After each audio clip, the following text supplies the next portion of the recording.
બનાસકાંઠા જિલ્લાના અંબાજી પંથકમાં જે ભાદરવીનો મહામેળો છે, આ મહામેળામાં લાખોની માત્રામાં જે યાત્રાળુઓ છે, યાત્રાળુઓ દર્શન કરવા આવતા હોય છે.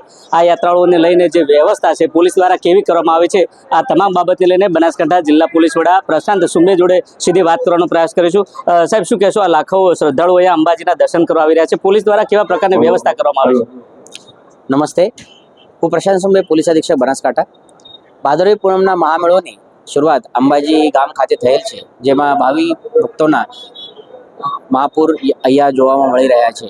પગપાળા કરીને સંઘના સભ્યો અને તમામ ભાવિક ભક્તો માતાજીના દર્શન માટે જ્યારે આવે તો તે વ્યવસ્થા સુવ્યવસ્થા થાય, સહજ રીતે તેઓના દર્શન થાય અને સુરક્ષાના વાતાવરણમાં થાય તે માટે ગુજરાત પોલીસ અને બનાસકાંઠા પોલીસ તરફથી 5000થી વધુ પોલીસનો બંદોબસ્ત રાખવામાં આવેલ છે.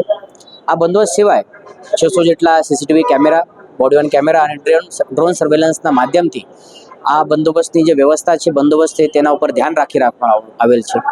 આ સીસીટીવીના જે માધ્યમથી જે વ્યવસ્થા છે તેમાં આર્ટિફિશિયલ ઇન્ટેલિજન્સના માધ્યમથી ફેસ રિકોગ્નિશનનો ઉપયોગ તથા આવનાર ભીડની ગણતરી કરવામાં પણ તેની મદદ થઈ રહી છે, જેના કારણે કોઈ પણ જગ્યાએ ભીડ વધુ ન થાય તેની તકેદારી રાખવામાં આવી રહી છે.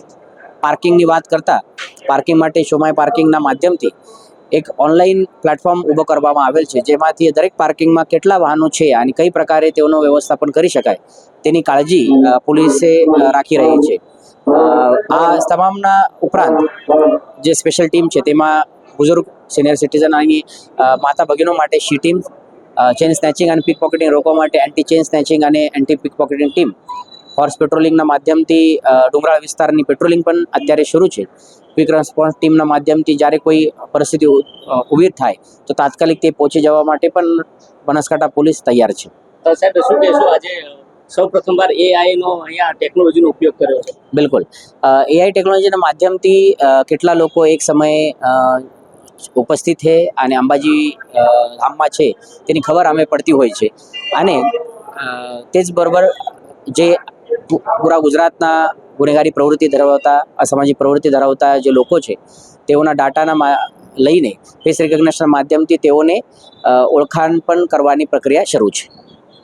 તો આ હતા બનાસકાંઠા જિલ્લા પોલીસ વડા. તેમણે કહ્યું કે સઘન ચેકિંગને લઈને પોલીસ દ્વારા ચુસ્ત પોલીસ બંદોબસ્ત ખડકી દેવામાં આવશે. કોઈ પણ પ્રકારની જાનહાનિ ના થાય તે માટે 5000થી વધુ પોલીસ કર્મીઓ એનાયત કરવામાં આવ્યા છે. આ જ પ્રકારના સમાચાર માટે જોતા રહો નવજીવન ન્યૂઝ. નમસ્કાર. વૈષ્ણવજન તો તેને કહીએ જે પીડ પરાઈ જાના.